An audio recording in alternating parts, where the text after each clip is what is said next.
تاني يا عم دمراني هنرجع للنصب تاني. يا واد انت قول له كده بس. مش هيصدقوني وساعتها الناس كلها هتضحك عليا وهياكل وشي يا عم دمراني. خلاص بلاش الفكره دي خالص، احنا نغير الفكره دي احسن ما تعيش من غير وش. احنا نقول له انك هتسافر الخليج. ايوه بس انا مش هسافر الخليج يا عم دمراني، انا مش مستغنى عن عمري، اروح هناك اموت بصاروخ بلاستيك. بلاستيك؟ ايوه انا بسمعهم في النشره بيقولوا صواريخ بلاستيكيه. يا واد اسمها بلاستيه بلاستيه. ايوه هي بلاستيكيه اللي بتقول عليها دي. اسمع يا ولد، انا هاخدك للواد جلال ابني يضرب لك صورتين كده من على الفوتوشوب. ايوه انا عارف الفوتوشوب ده يا عم دمراني، ياخد الصورتين ويعمل لهم ايديت. جدع عليك نور، شاطر يا ولد. طب ما انا بعملها على طول يا عم دمراني، انا بفتح الفيسبوك وابعت للرجاله بتاعت الفوتوشوب ده صوره وهم يعدلوها بمزاجهم. اهو جلال ابني راجل من الرجاله بتوع الفوتوشوب اللي بتقول عليهم دول، هيروح واخد لك الصوره ويعملها لك كده كانك انت في المطار، وانت تنزلها على الفيسبوك وتكتب كده تحتيه ادعوا لي وانا في الغربه، يقوم البت بهنا وابوها يشوفوها. وهيصدقوا؟ لا.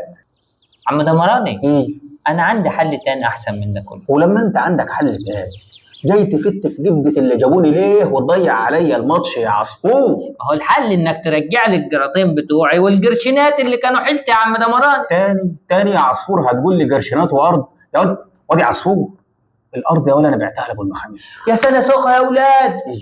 بعت الجراطين بتوعي يا دمراني. إيه؟ بعتهم يا دمراني يا حرامي. تاني هتغلط هتجبح، ما تجبحش يا ولد.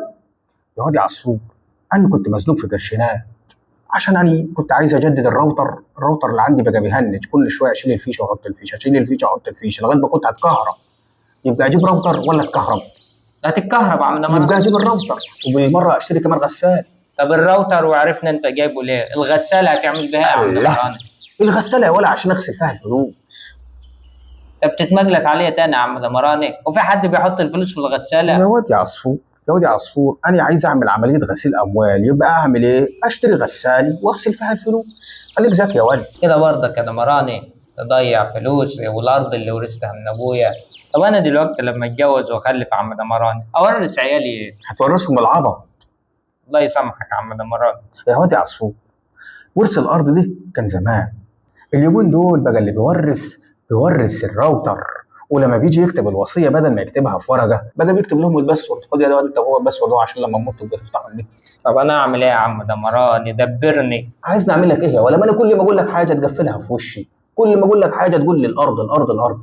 يا واد يا عصفور، انا عشان اساعدك لازم تنسى الارض دي خالص. اعتبرني نسيتها يا عم دمراني ومش هجيب سيرتها تاني. شاطر يا ولد، عليك نور. ودلوقتي تقول لي انت حيلتك ايه غير الارض اللي مش هتجيب سيرتها وهتنساها؟ ما حيلتي